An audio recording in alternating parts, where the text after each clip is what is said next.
नमस्कार, मी सोनल. अन्नपूर्णाज किचन मध्ये आपल्या सर्वांचं खूप खूप स्वागत. आज आपण बघणार आहोत सगळ्यांना आवडणारी शेवभाजी. लागणारं साहित्य बघून घेऊया. आपल्याला लागणार आहे इथे 2 मोठे चमचे शेंगदाणे, एक खोबऱ्याचा तुकडा बारीक चिरून घेतलं हे खोबरं, जिरे आणि मोहरी, हळद पावडर, काळा मसाला, लाल तिखट, आले लसूण, चवीपुरतं मीठ, तेल, टोमॅटो, एक मध्यम आकाराचा टोमॅटो असा मोठ्या फोडींमध्ये चिरून घेतलाय, एक छोटा चमचा धणे, 2 तेजपान आणि 2 दालचिनीचे छोटे तुकडे.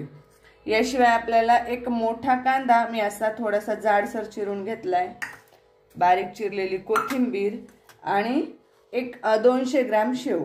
ह्या भाजीमध्ये ह्या साहित्यामध्ये जवळपास 4 जणांना पुरेल एवढी भाजी होईल. ही 200 ग्रॅम शेव आहे. भाजीची शेव मार्केटमध्ये सेपरेट मिळते, ती आपल्याला घ्यायची आहे. आता ह्या लोखंडी कढईमध्ये आपण हे सगळे वस्तू थोडंसं तेल टाकून भाजून घेऊया. तेल गरम झालेलं आहे. यामध्ये सगळ्यात अगोदर टाकले खोबरं,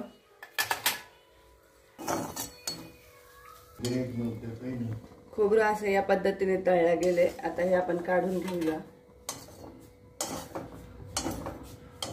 यानंतर यामध्ये टाकूया शेंगदाणे. शेंगदाणे छान तळून घ्यायचे आहेत. असं छान चॉकलेटी रंगावर आपल्याला हे शेंगदाणे तळून घ्यायचे. आता हे आपण काढून घेऊ. आता यामध्ये घालून घेऊया हा कांदा. कांदा आपल्याला छान चॉकलेटी रंगावर तळून घ्यायचा आहे, भाजून घ्यायचा आहे. अशा पद्धतीने आपल्याला हा कांदा तळून घ्यायचा आहे. कांदा काढून घेऊया.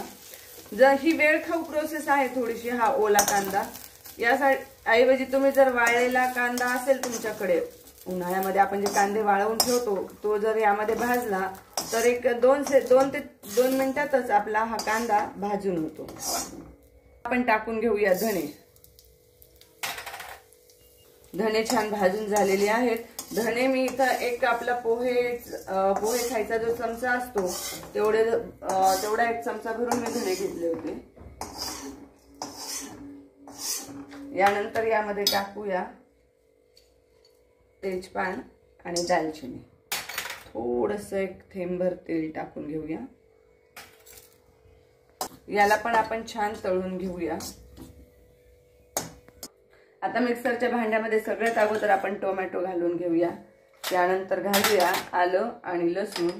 त्यानंतर हे तळलेले जे आपले सगळे जिन्नस आहेत हे आपण या मिक्सरच्या भांड्यात घालून त्याची बारीक पेस्ट बनवून घेणार आहोत.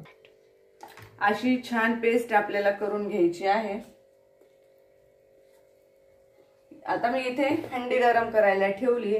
तुमच्याकडे जर हंडी नसेल तर तुम्ही कुठल्याही कढईत किंवा पॅन मध्ये ही भाजी करू शकतात, पण हंडीमध्ये याची चव छान येते म्हणून मी हंडीमध्ये ही भाजी करते. यामध्ये घालून घेऊया 2 पळ्या तेल. तेल गरम होतंय. तेल छान तापलेलं आहे. यामध्ये आपण आता घालून घेऊया जिरं मोहरी. मोहरी छान तडतडली. आता यामध्ये आपण ही पेस्ट घालून घेऊया. सगळं वाटण घालून घेऊया. हा मसाला आता आपण छान तेल सुटेपर्यंत परतून घेऊया. यामध्ये टाकूया अर्धा चमचा हळद. ह्या चमच्याने मी सगळं प्रमाण घेतलेलं आहे. ह्या चमच्याने अर्धा चमचा हळद, 1 चमचा काळा मसाला, 2 चमचे लाल तिखट.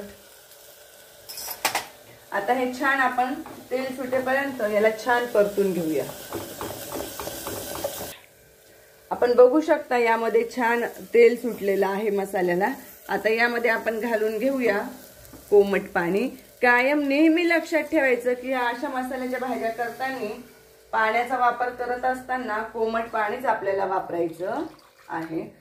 जेवढी भाजी आपल्याला लागणार आहे तेवढं पाणी आपण यामध्ये घालून घेऊया.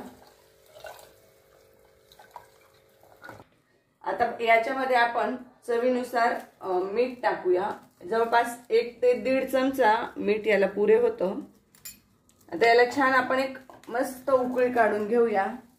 जर तुम्हाला माझे व्हिडिओ आवडत असतील तर माझ्या चॅनलला लाईक, शेअर आणि सबस्क्राईब करा। एक लाल कलरची बेल दिसते, त्या बेलला आपण जर टच केला तर माझे नवीन व्हिडिओ ज्यावेळेस अपलोड होतील त्यावेळेस ते आपल्याला नक्की दिसतील। आता भाजी उकळत असताना आपण यामध्ये घालत आहोत एक छोटा चमचा मॅगी मसाला। मॅगी मसाल्याने होतं काय की भाजीला अगदी हॉटेल सारखी चव येते। आपण बघू शकतात भाजीला छान उकळी आलेली आहे। आता आपण यामध्ये घालून घेऊया शेव।